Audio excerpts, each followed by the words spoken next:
Salut les copains. Alors aujourd'hui on est là pour la recette du mois de la lunchbox de Little Green Box. Et comme vous voyez, elle est là. Bon appétit, Little Green Box. Et pour frétiller nos papilles gustatives, on va préparer aujourd'hui un empanada à la farce italienne. Ça risque d'être assez comique, hein?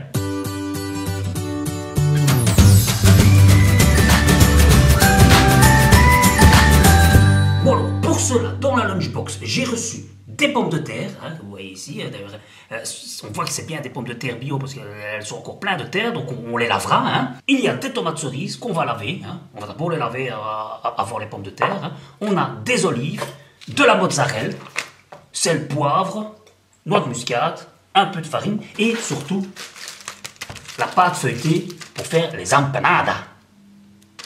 Ou les empanadas. Alors on va commencer par nettoyer en premier les tomates cerises. Hein. Hein? Vous avez vu que j'ai préparé une bassine pour nettoyer. Pourquoi? Ben, pour ne pas perdre l'eau. Hein? Parce que là-dedans, après, on va nettoyer les pommes de terre. Alors, comme ce sont des pommes de terre bio, elles demandent à être nettoyées. Moi, j'ai une petite brosse hein, pour les nettoyer. Voilà, voilà. Hop. On fait ça dans la bassine.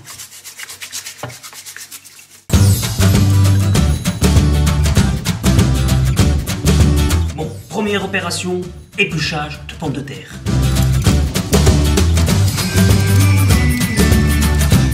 Pendant que tu épluches les pommes de terre, tu peux déjà mettre une casserole avec de l'eau à bouillir. La première opération, ce sera de faire une purée. Par souci d'économie d'énergie, tu n'oublieras pas de mettre un couvercle, comme ça l'eau chauffe plus vite. On continue à éplucher les pommes de terre.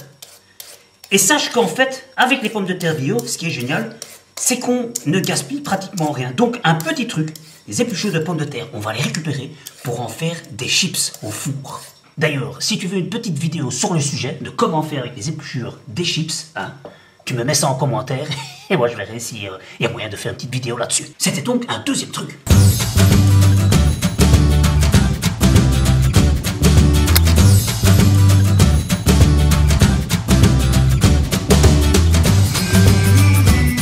Ensuite, tu les coupes en rondelles, comme ça cuira plus vite.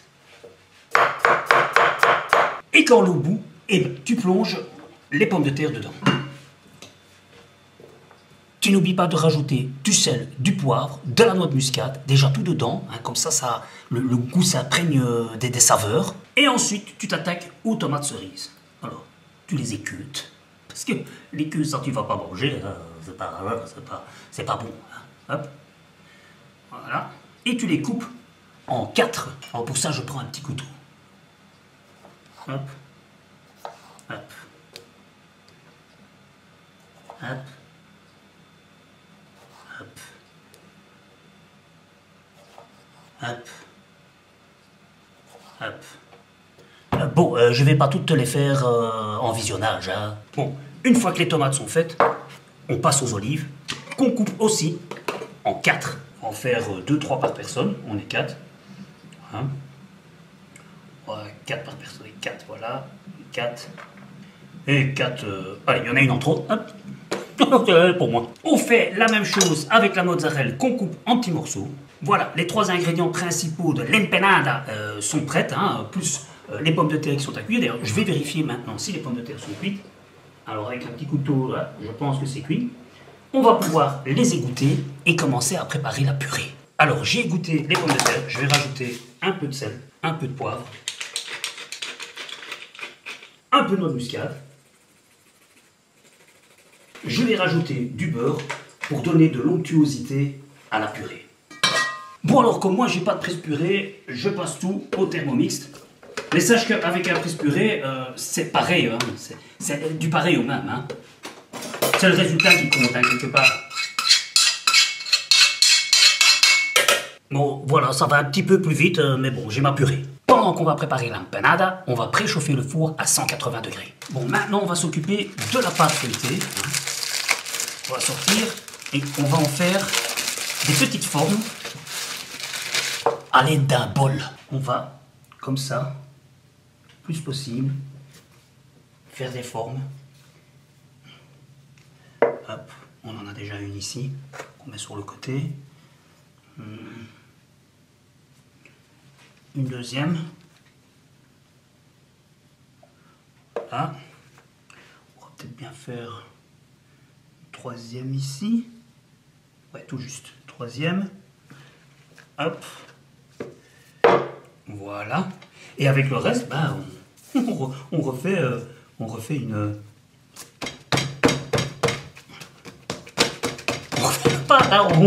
On paie rien, hein, non. Alors, pour le reste de la pâte qu'on a pris, hein, pour en refaire peut-être deux, on va voir si on sait encore en faire dedans. On met un peu de farine sur le plan de travail, histoire que ça glisse, hein, un peu. Voilà. Hop. Et rouler jeunesse, hein. Bon, là, on a fait notre petite empanadas. Maintenant, on va rajouter dedans un peu de purée, un peu de tomate, un peu d'olive, une peau de mozzarella. Voilà. Et on ferme le tout. Voilà. Avec les doigts, on referme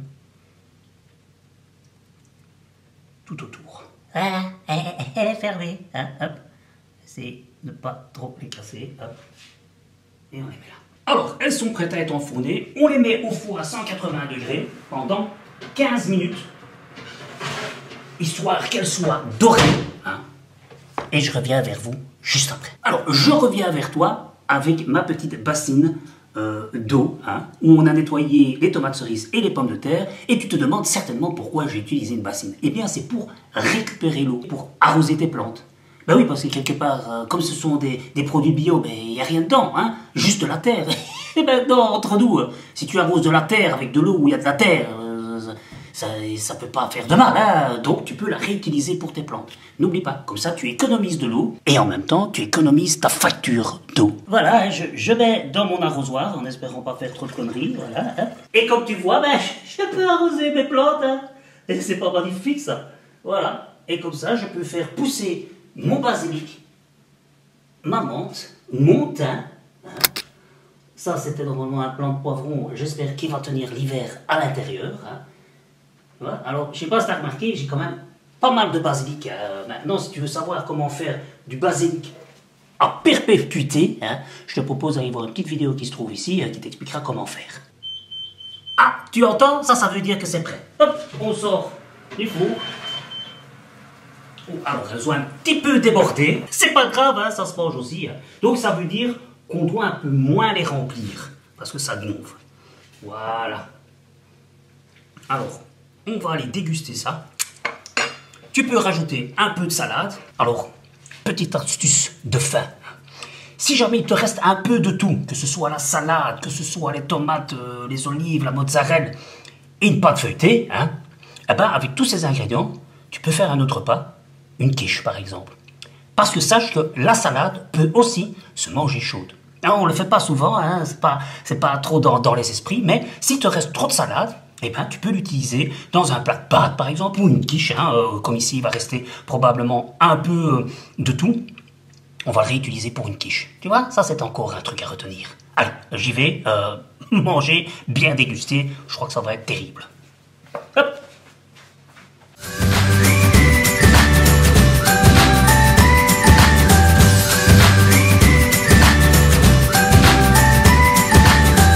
J'espère que cette petite recette t'aura fait plaisir, que tu auras appris plein de petits trucs et astuces. Il y en a d'ailleurs quelques-unes qui sont inscrites sur les recettes que tu reçois avec la Little Green Box. Donc tu vois, tu n'auras pas toujours besoin de moi pour avoir quelques astuces zéro déchet. Je te dis à très bientôt, en tout cas pour cette rubrique, au mois prochain. D'ici là, porte-toi bien. Salut les copains!